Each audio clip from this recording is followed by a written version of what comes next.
So thank you very much. So I start first, and then I have a few pictures. So I think that you recognize those pictures, of course, because they are pictures of the so-called rise of populism and the extreme voting. So in different places in Europe, like France, Poland, UK, Italy, and also all over Europe, and then in Brazil, I could have had pictures from Brexit, and also pictures from the Trump voting in the US, and so on. All those pictures, you know them quite well now, all those pictures, they are concerned with the idea of the places that don't matter and of an extreme voting. There are also other manifestations of this rise of populism, and it is about the contestation of the protestations. So there have been not only a lot of extreme voting till the last 10 years, but also a lot of protestations of different types. Here I've put the pictures of the yellow vest in France, which I know quite well, and I will come back to this picture as well. So all these problems have been rather documented in the literature, and of course there have been a lot of papers about that, starting with the very seminal work of Phil McCann on the geography of discontent, and then other papers like, for example, the papers of Andrés Rodriguez Pose around the places that don't matter, and also even more recent studies related to Brexit, to the American election, to the European election, and so on. And all those papers that are pointing the facts that there is a kind of a form of disenchantment regarding the system, which is quite fuzzy, and also about globalization, and almost all of those studies, mainly, they are related to the voting. In my presentation, I will try to respond to the questions asked by Livia, because Livia sent us 3 questions, and those questions are as follow. First question is about the revenge of the places that don't matter. And the question is, does the socio-political revenge of a place that don't matter means that global growth agenda such as the Green Deal is doomed to fall? The second question is about what figures, what experience can we draw from the past history, from the experiences? And the last one is, what can we do to better prevent that green transitions keep creating territorial and social exclusion? So I try to say a few words, I will be quite quick, I hope, regarding that. First, a few words about the places that don't matter. What are we talking about? We are talking about places which are about the expression of 2 parts. First, the extreme voting, mostly extreme right voting, sometimes extreme left, and on the other hand, different types of protestations. And what are the reasons which are usually pointed in the studies around this extreme voting, especially? There are different types. First reason is the isolation. It is said that people who live in these places that don't matter are isolated from the rest of the system, of population, of the world, or something like that. The second is the lack of the weakness of public services. This is something quite new, because in the first part of the 20th century, the idea was to cut into public services and to reduce public services at the expense of private ones. And now that's the idea that there is a lack or weakness of those public services like hospitals, schools, universities, local, and even sometimes railway or road and so on. Also, there is a question of the lack of development. This is a quite old story because it is often said that it's quite obvious that, for example, rural areas are less developed by urban ones, so this is pretty well informed. But there are also two things which are more new, I will say. First thing is the feeling of abandonment of those populations. So if you look at all the polls, the inquiries about these movements, people say in these places that they feel abandoned by the local states or by in Europe, or that the local authorities, they feel abandoned in their own places and something very far away from the central decision. And another issue also is the worries about energy transition. And these worries about energy transitions, they can take different forms, sometimes in favor, if I could say, of climate change, and sometimes denying climate change or saying we cannot cope without, it's too difficult, and so on. But this question is also a part of the story now. But what are these places that don't matter? What are we talking about? Mainly, there are two different types in the end. So, on the one hand, these are so-called rural areas. So, I will not enter into the distinction, but you know roughly the distinction between urban and rural areas. And in the other hand, then these are peripheral areas. What do we mean by peripheral areas? It's a bit more fuzzy, of course.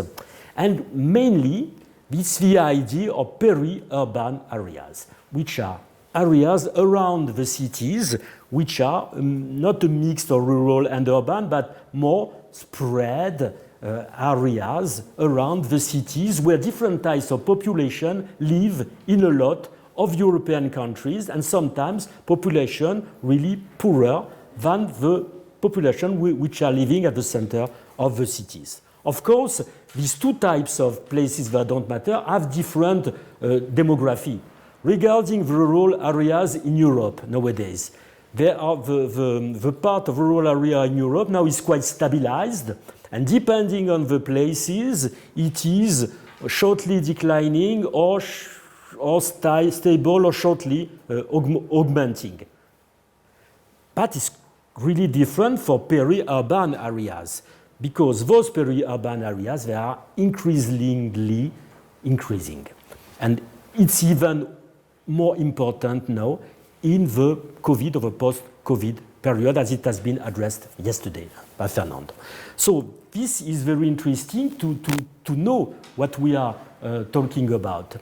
And now, if I try to put an answer, which is very difficult, if I try to put an answer to the question of Livia, is that possible that people living in these places can address the problem of the green growth and the green agenda? It's difficult to answer because, of course, we lack current data on that topic, so we cannot really rely on a solid database. But I will take an example which I know quite well. That's the example of the yellow vest in France. So I worked on that, and there have been some polls, some inquiries, and also we have a lot of information because after the yellow vest movement, there have been what we call the national debate, and people were allowed to go to the municipalities to write their claim. So we have this information, and we have a lot of information about their claim, even it's a bit sparse, of course.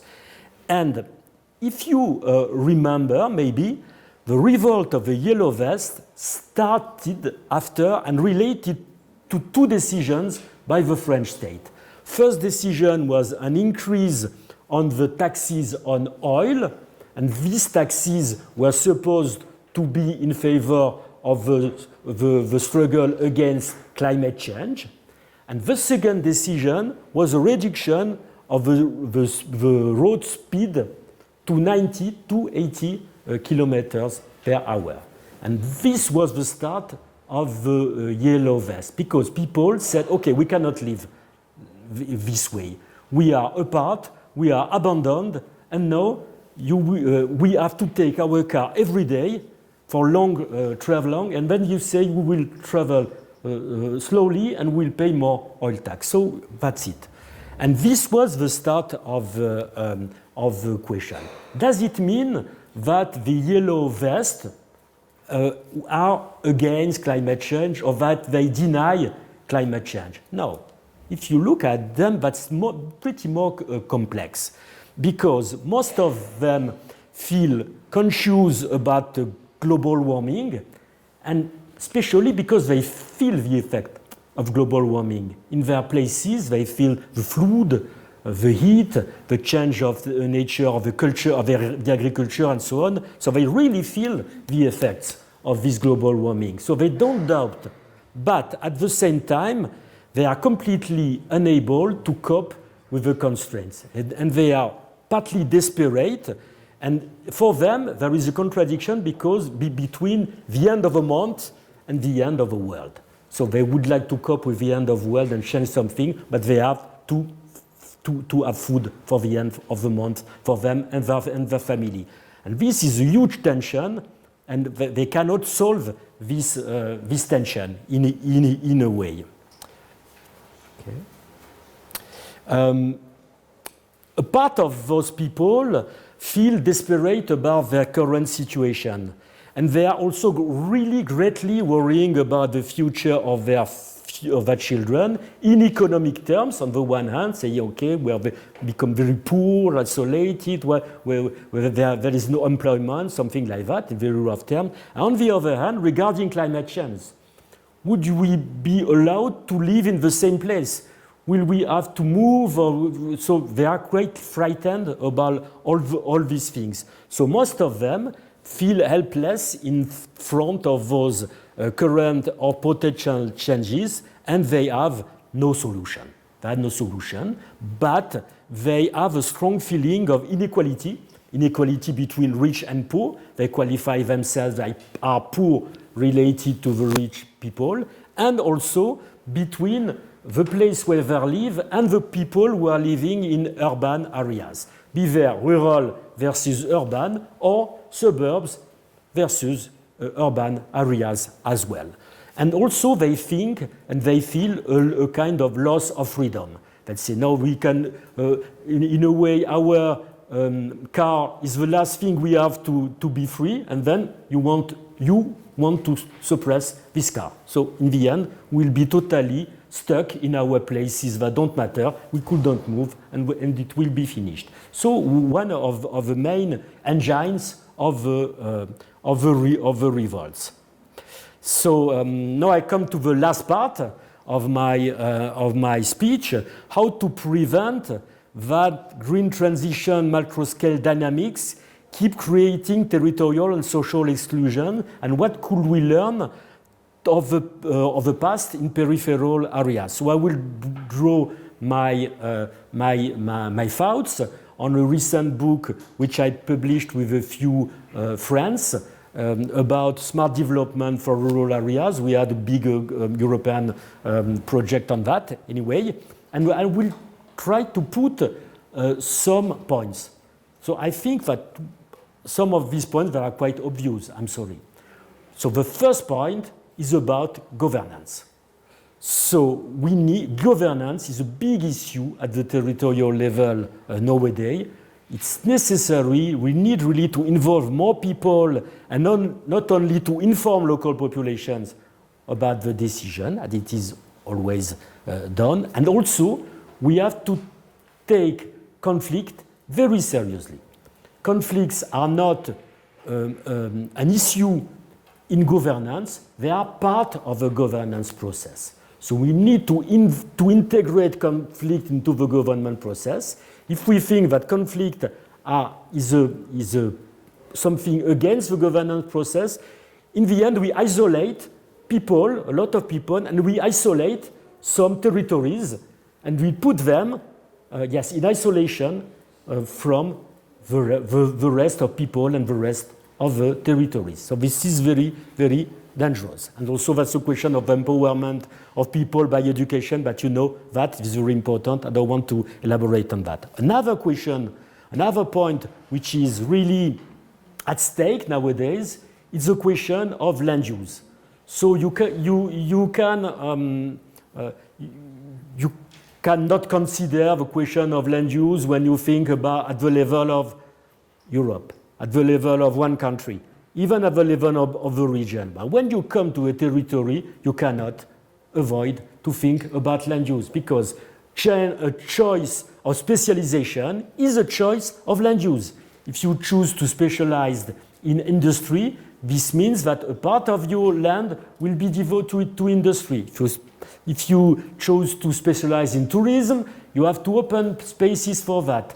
It's the same for agriculture. You cannot do that. You cannot do everything at the same time. So the issue of land use is really, really crucial nowadays. And also there is this question of the rarefaction, so the scarcity of land use nowadays. There are less and less good land use, especially good land use for agriculture and so on. And this is a big issue for food sovereignty, for food for the cities, and also there is the question of the quality of the soils, which is really, really at stake. Please have a look at the recent report about climate change, about that, where it is put that the problem of land use now is the most important problem in the world related to climate change, and it's also the case probably at the territorial level. Okay.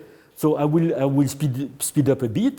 The other part, the other recommendations, you know them probably. One of the ideas is that in those peripheral or rural areas, you have to promote the amenities and local landscape, which that can be natural amenities, of course, but also built amenities, natural resources that can be utilized, for example, for tourism or so on, but you have to transform them, you have to elaborate them, and so on, to process, and also social and cultural amenities. This is very important.